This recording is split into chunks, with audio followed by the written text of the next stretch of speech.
Ladies and gentlemen, boys and girls, welcome to Lesson 6, the final lesson of our series of lessons having to do with how the 13 British colonies became the United States of America. And today is, in many ways, the most important. We're going to talk about the Declaration of Independence, perhaps the most powerful and beautiful document ever written in terms of the governance and the history of the United States of America. So, with that introduction, we shall move on. So, this will be an essay question on your test. So, it is important that you pay attention today and that you take this seriously, because this is not going to be multiple choice. This will be an essay, and this video lesson is going to help you prepare for that essay. And our essential question on the left side of your Cornell notes will be, what was the significance of the Declaration of Independence? First thing you need to know is we now know all of the British actions which have really gotten under the skin of the colonists. There has been conflict, disagreement, there have been boycotts. We had the Boston Massacre, the Boston Tea Party, and we've even had Lexington and Concord. And after all of these actions, the 13 colonies finally decided it was time to officially break ties with the British.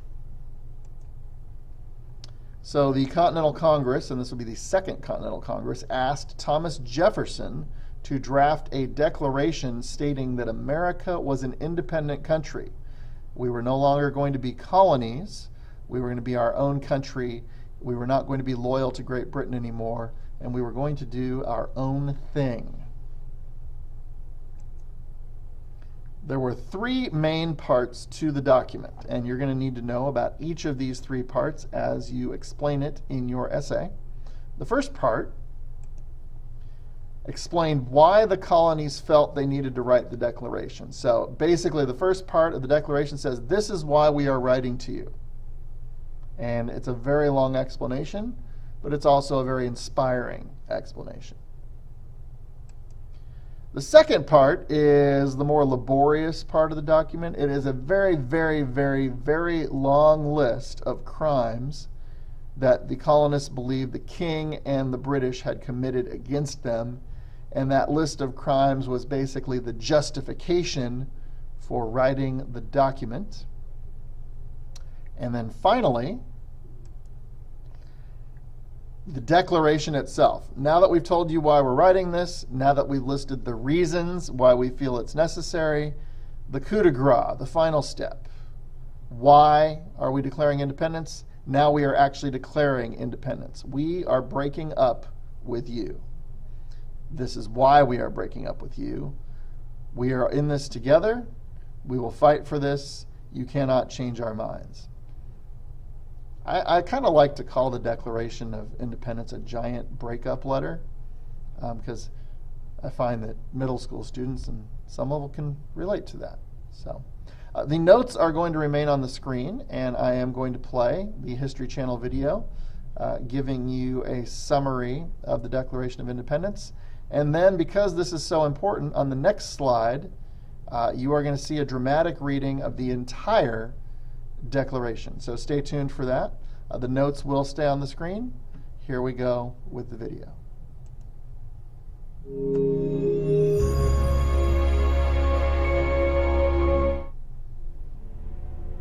The Declaration of Independence, for me, is one of the best pieces of writing I've ever seen. It's a revolutionary document for a revolutionary statement. You cannot help but be stirred when you read those words.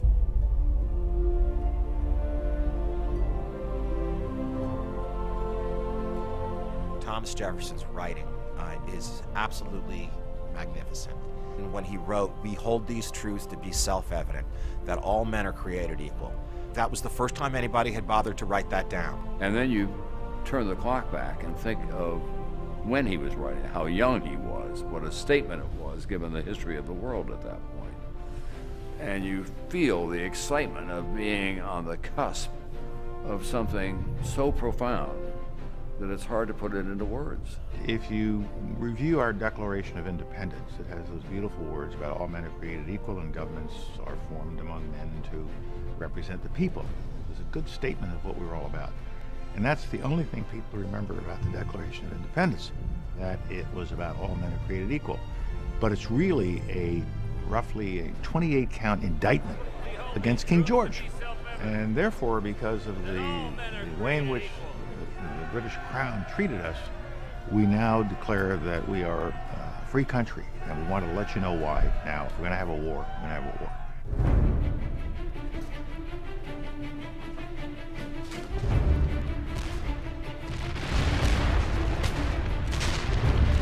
In 1776, you have the Continental Congress meeting in Philadelphia, debating a unified position for the colonies with respect to the hostilities that have already broken out. And the fundamental issue between them is, are they fighting for their rights as Englishmen within the British Empire, or are they going to fight for independence?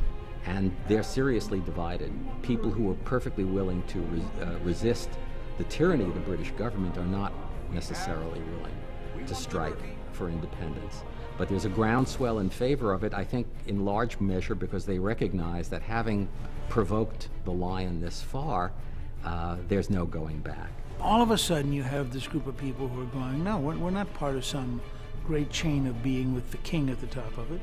We are free people. We can vote for who we want to have in charge.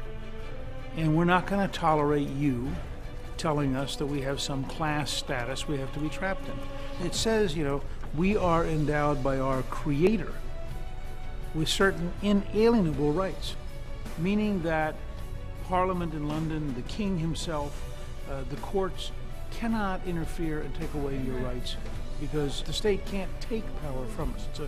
Even to this day, it's probably the most central difference between America and every other country in the world.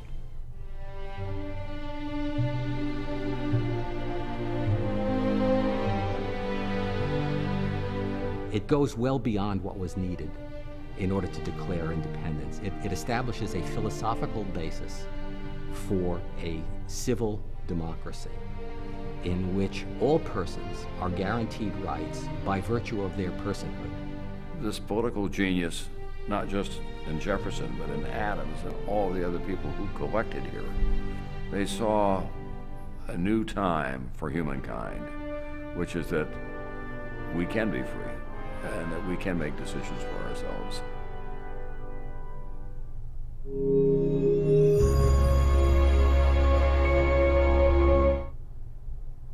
And so that, ladies and gentlemen, is a very nice summary of the writing of the Declaration. But this is so important that I actually want you to hear the words of the Declaration itself. So the next slide is literally a dramatic reading of the entire Declaration of Independence. I would like you to sit quietly and reflect on the words you are hearing. A lot of them are written in very florid academic language, but they are stirring words, and it is incredibly important that you hear them, you feel them, and you think about them as you hear them.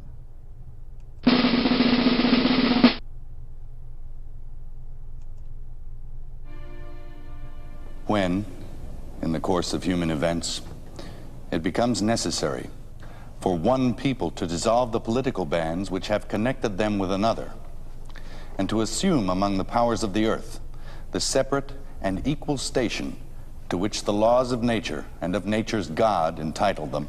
A decent respect to the opinions of mankind requires that they should declare the causes which impel them to the separation. We hold these truths to be self-evident, that all men are created equal, that they are endowed by their Creator with certain unalienable rights, that among these are life, liberty, and the pursuit of happiness. That to secure these rights, governments are instituted among men, deriving their just powers from the consent of the governed. That whenever any form of government becomes destructive of these ends, it is the right of the people to alter or to abolish it and to institute new government. Laying its foundation on such principles and organizing its powers in such form as to them shall seem most likely to affect their safety and happiness. Prudence indeed will dictate that governments long established should not be changed for light and transient causes. And accordingly, all experience hath shown that mankind are more disposed to suffer while evils are sufferable than to right themselves by abolishing the forms to which they are accustomed. But when a long train of abuses and usurpations, pursuing invariably the same object, evinces a design to reduce them under absolute despotism, it is their right, it is their duty to throw off such government and to provide new guards for their future security. Such has been the patient sufferance of these colonies, and such is now the necessity which constrains them to alter their former systems of government.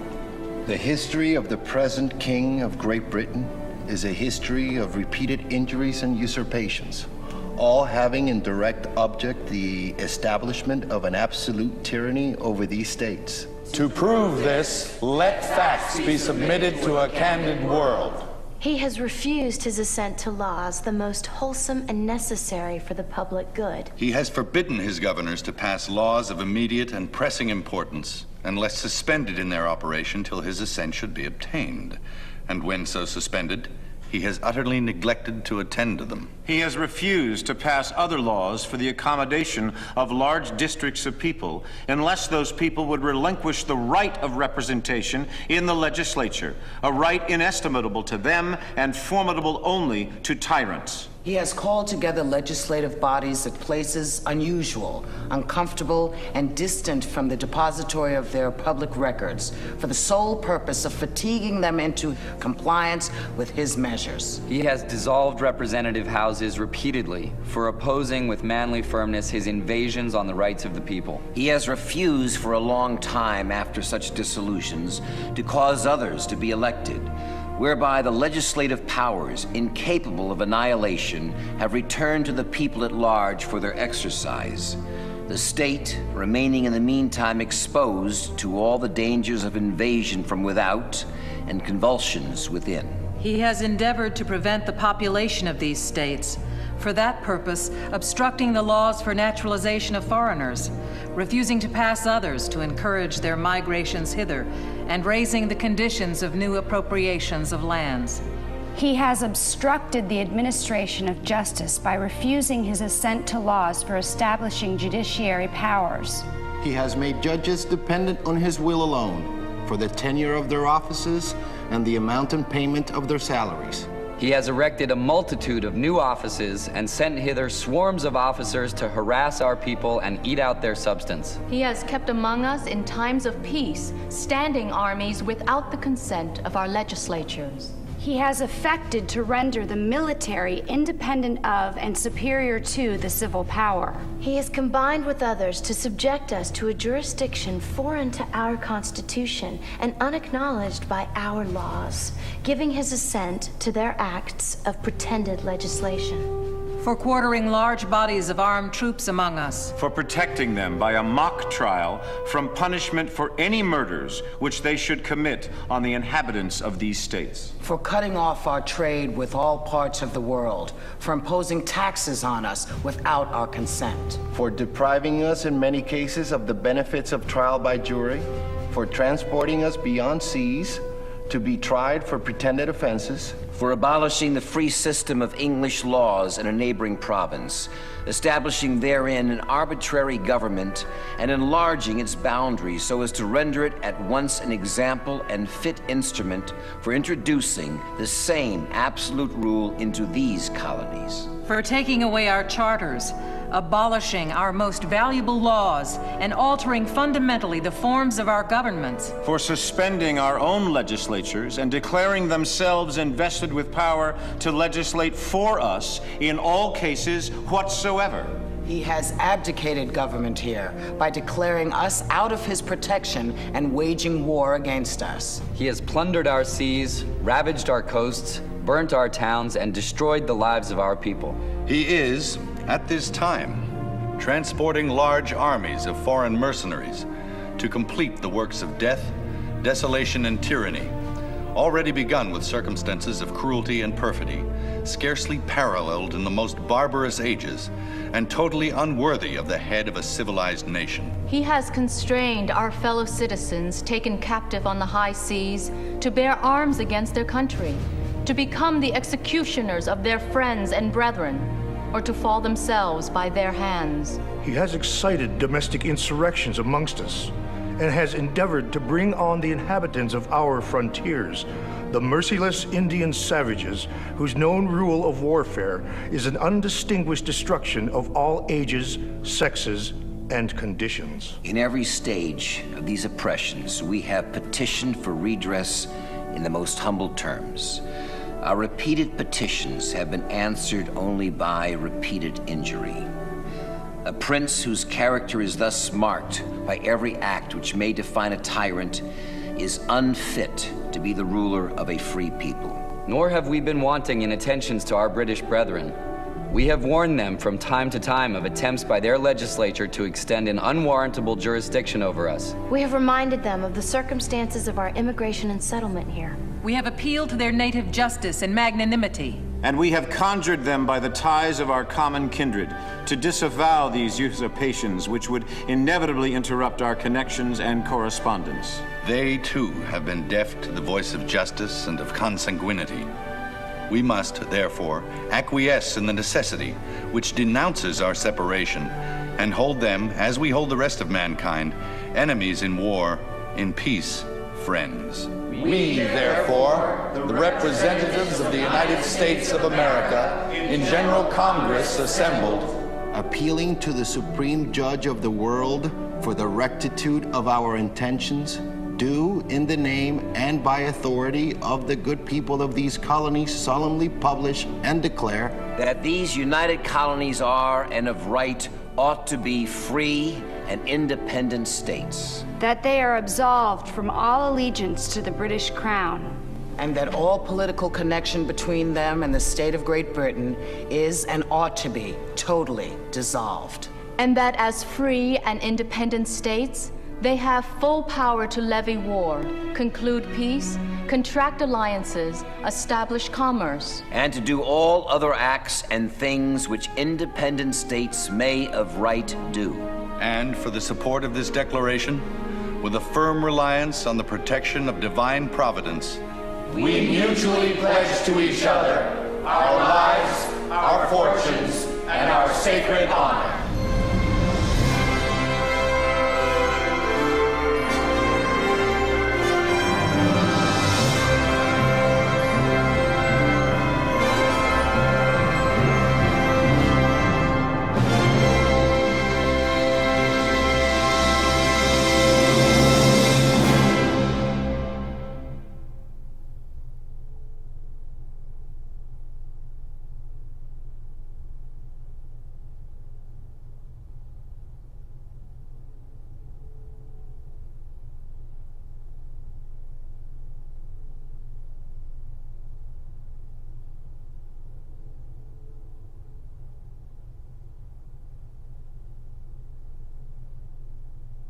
And that, ladies and gentlemen, is the Declaration of Independence, one of the most inspiring documents in the history of our nation, and something that you really should get your head around, not just because you have to write an essay question, but because the ideals expressed really fundamentally state what it is to be an American, especially the preamble, the first paragraph.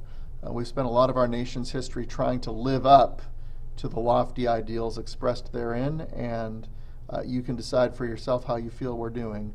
But I don't think anyone can dispute that those ideals are very much worth believing in and worth fighting for. And with that, once again, ladies and gentlemen, this is Mr. Blumendahl. Wait for it. Wait for it. Signing off until the next unit, because this unit is over. The next unit on Constitution and government.